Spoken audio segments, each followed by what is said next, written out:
Olá pessoal, tudo bem? Bom dia, boa tarde, boa noite para você que assiste esse vídeo. E no vídeo de hoje a gente vai discutir brevemente como a gente pode fazer uma boa apresentação acadêmica. Esse é o vídeo 1, a primeira parte desse conteúdo. É um conteúdo aí destinado aos alunos que me acompanham na disciplina de Laboratório de Engenharia Química 2, mas que tem aplicabilidade aí para a grande maioria dos alunos do curso de Engenharia Química. Então, bora lá! Então, pessoal, esse é o sumário da nossa apresentação e aqui já fica a primeira dica. Toda boa apresentação acadêmica se inicia com um sumário, com a apresentação da estrutura de tópicos que você vai fazer. Isso é essencial para que quem esteja sentado acompanhando aquilo que você tem a falar tenha uma ideia não só da posição em que você encontra-se na sua apresentação, como do caminho lógico de encadeamento de ideias que você vai seguir ao longo da sua apresentação.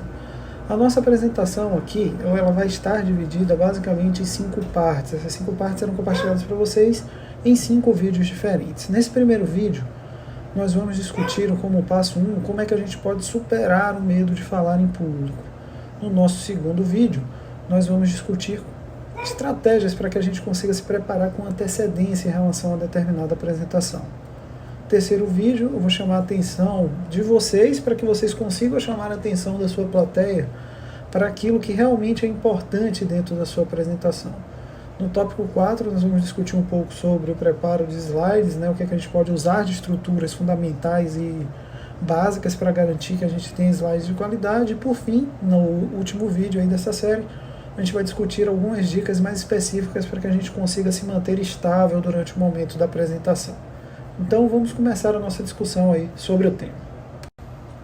Pessoal, é muito importante que a gente tenha em mente que esses seminários, esse formato de apresentações é uma coisa muito rotineira para as pessoas que seguem essa parte acadêmica aí durante sua formação.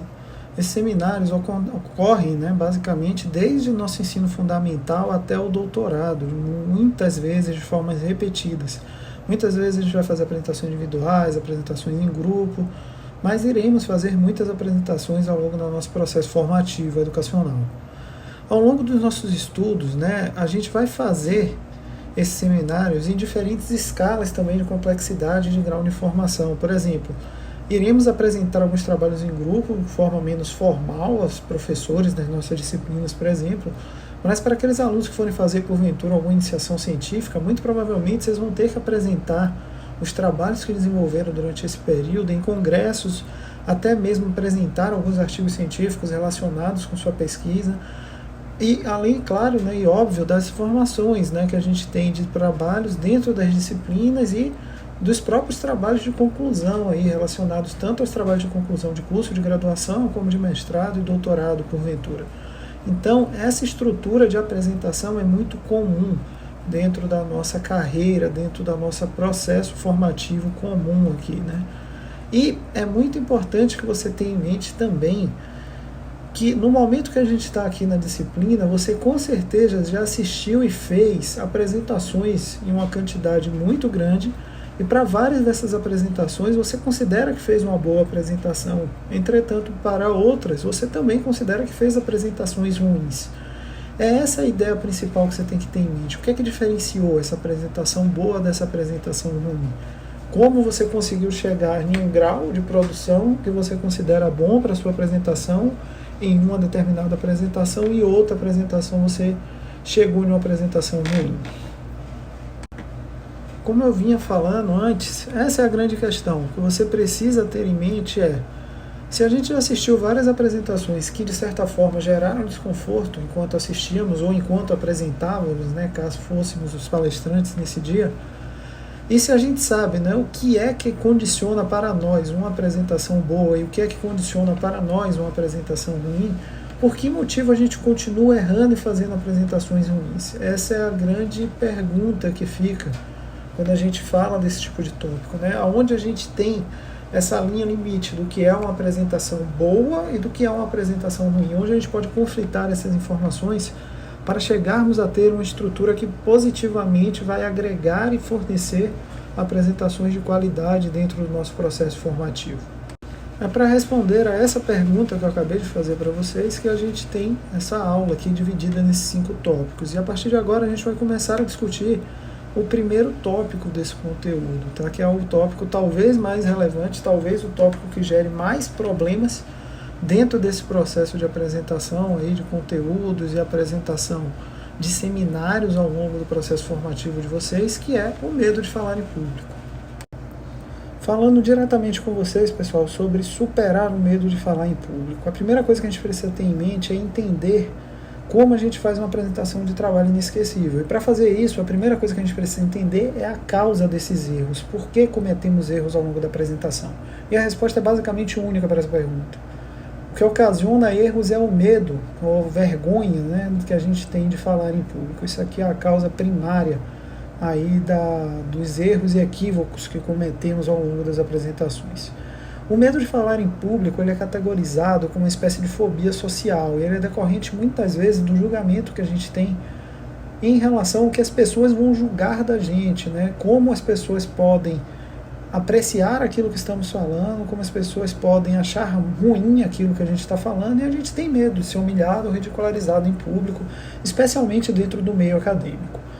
Dentro desse contexto, algumas pessoas externam esse medo de forma diferente. Algumas pessoas vão suar, outras pessoas vão tremer, algumas pessoas vão chorar, algumas pessoas vão gaguejar. Eu, inclusive, já vi um caso de uma menina que desmaiou durante a apresentação dela de mestrado. Tudo isso tinha um fator comum, o medo de estar ali dentro daquela circunstância notoriamente que deixa pessoas nervosas, né?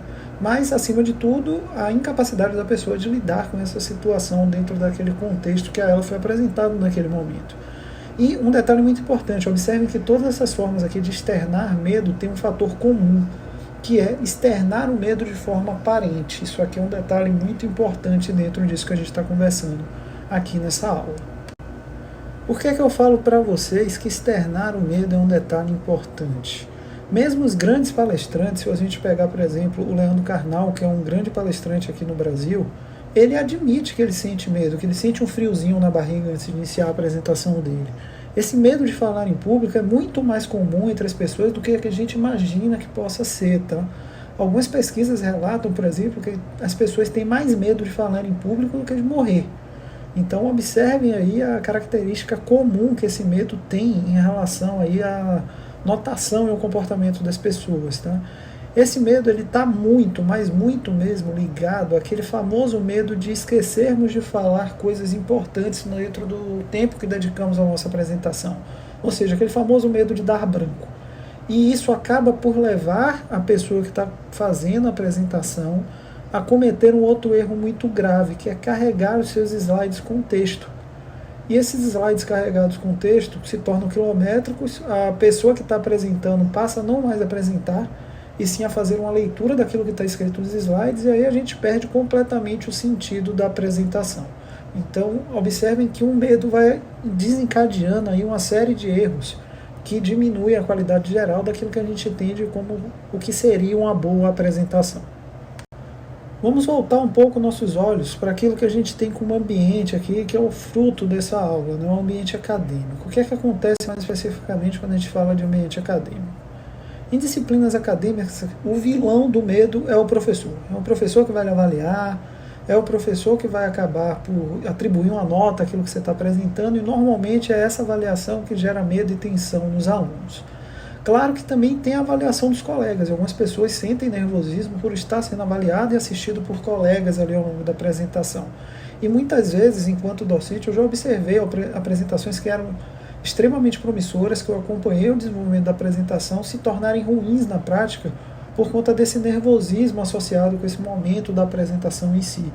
Então é muito complicado lidar com essa situação, e até por isso vocês devem estar se perguntando nesse momento, tá, eu fico nervoso, mas o que é que eu vou fazer agora para resolver esse medo? Como é que eu consigo superar esse medo que já está enraizado em mim, é uma característica que eu tenho?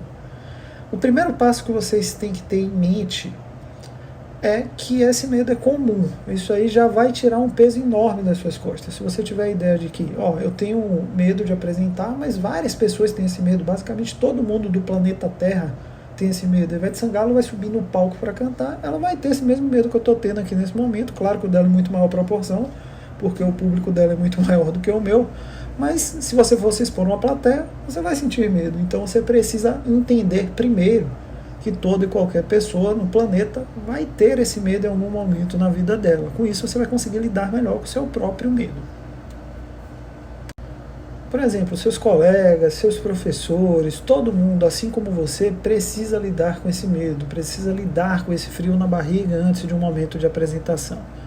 Então observe, dentro dessa realidade, aprenda a observar os seus sentimentos ao longo da apresentação, aprenda a perceber o momento no qual você vai começando a ficar nervoso e principalmente aprenda a entender a forma como você vai reagir ao longo da sua apresentação em relação a esse nervosismo que começa a se criar dentro de você. Por que eu falo isso? Lembre-se de uma situação de apresentação cotidiana aí da sua vida, a última apresentação que você fez. Normalmente a gente tem a tendência de começar muito nervoso. Se a gente acerta o começo bem, encaixa esse começo bem, maravilha, a gente segue uma apresentação linear e muito boa. Se a gente começa nervoso e pega uma ladeira para baixo, o medo domina a gente e a gente começa a perder o controle da nossa própria apresentação. É nesse aspecto que eu falo, para que vocês dominem o medo de vocês. Se você errar no primeiro slide, show de bola, tem um segundo para você acertar e vamos seguindo, vamos em frente. Não precisa ficar com esse medo aglomerado, esse conglomerado de desespero e agonia durante uma apresentação. Você consegue superar desvios e fazer uma apresentação muito boa, mesmo que você cometa o erro ali no slide inicial. Isso aí não interfere na qualidade geral da sua apresentação. Então estabeleça formas de que você consiga lidar com aquilo que é negativo na sua apresentação. Não se desespere se um negativo acontecer, transforme esse negativo em positivo lá na frente. Isso aí vai tornar a sua apresentação muito mais segura, muito mais precisa dentro daquilo que a gente entende como uma boa apresentação padrão. Outro detalhe que ajuda muito a superar essa característica de medo de apresentação está relacionada com treinamento. Eu sempre indico, treine antes de apresentar, treine aquilo que você vai falar. Pode ser em frente ao espelho, o importante é que você acompanhe aquilo que você está falando. Então eu recomendo que você grave o seu áudio, essa gravação vai estabelecer alguns parâmetros onde você vai encontrar regiões onde você tem uma dificuldade maior e é esse ponto que você tem que focar para corrigir o problema. E acima de tudo, grave o tempo da sua apresentação. Já vi muitas vezes apresentações excepcionalmente preparadas, muito boas, técnicas, mas que excediam o tempo destinado àquela apresentação. Isso é muito comum, por exemplo, quando a gente vai a apresentações acadêmicas que ocorrem em congressos científicos. Lá o tempo destinado normalmente é muito curto, né? Normalmente a gente tem entre 10 e 15 minutos e algum tempo para questionamentos posteriores. Eles são muito rigorosos com esse tempo. Então não adianta nada eu ter uma apresentação excepcional de 20 minutos, sendo que eu tenho 12 para falar. Eu vou, na realidade, suprimir 8 minutos de informação de quem está assistindo a minha palestra. A apresentação vai ser horrível. Imagina se eu tirar 8 minutos daquilo que eu planejei de falar. É basicamente 40% daquilo que eu tinha para falar. A apresentação não tem como ser boa sem essa informação. Então, tenha cuidado, especialmente com o tempo. É uma questão que costuma ser muito negligenciada, mas é extremamente importante em relação ao desenvolvimento de uma boa apresentação. Se você estiver bem treinado, com certeza você vai se sentir mais seguro e autoconfiante na hora da sua apresentação e você fará uma apresentação com uma qualidade muito maior. Outro medo muito comum que ocasiona problemas ao longo das apresentações diz respeito à estrutura organizacional da apresentação. Você tem que ter em sua cabeça que você, e somente você, sabe a estrutura que a sua apresentação deveria ter e a forma na qual ela deveria ocorrer. As pessoas que estão assistindo provavelmente só saberão que você esqueceu de falar algo se você alertá-las para isso, aquele famoso, esqueci de falar isso aqui, e volta 3 slides para falar. Isso é muito normal, por exemplo, quando a gente está apresentando resultados de trabalhos científicos e esquecemos de falar uma parte da metodologia, daí a gente volta à metodologia para ressaltar essa parte que a gente esqueceu. Esqueça essa forma padrão de operação. Se for necessário, ao final da apresentação, você volta e reitera essa parte que você esqueceu. Você já acabou de lembrar ela, está fresca em sua mente. Se aproveite disso, mas nunca retorne até esse ponto para ressaltar um esquecimento seu. Isso gera uma confusão mental em quem está assistindo e mostra um despreparo de sua parte. Outro detalhe muito importante, encare cada apresentação que você fizer como uma oportunidade para você aprimorar a sua técnica e para você aprimorar seu conhecimento sobre apresentações. Busque sempre evoluir em relação a apresentações anteriores, verifique pontos no qual você peca e torne esses pontos falhos melhores para que você faça apresentações sempre melhores, sempre evoluídas em relação à sua apresentação anterior.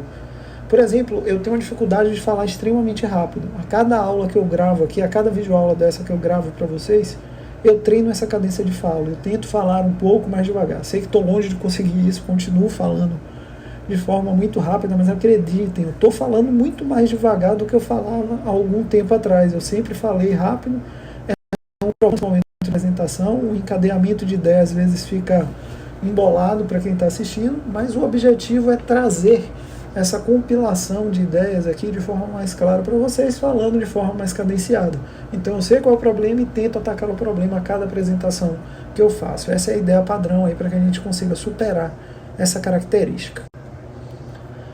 Então, pessoal, era isso que a gente tinha nessa aula sobre medo de falar em público, como é que a gente consegue superar esse medo. Espero que tenha ficado claro para vocês. Se quiserem dialogar sobre o tema, estão aqui as minhas formas de contato, só falar por lá. A gente vai se encontrar, então, no nosso próximo vídeo aí sobre o tema. Até lá!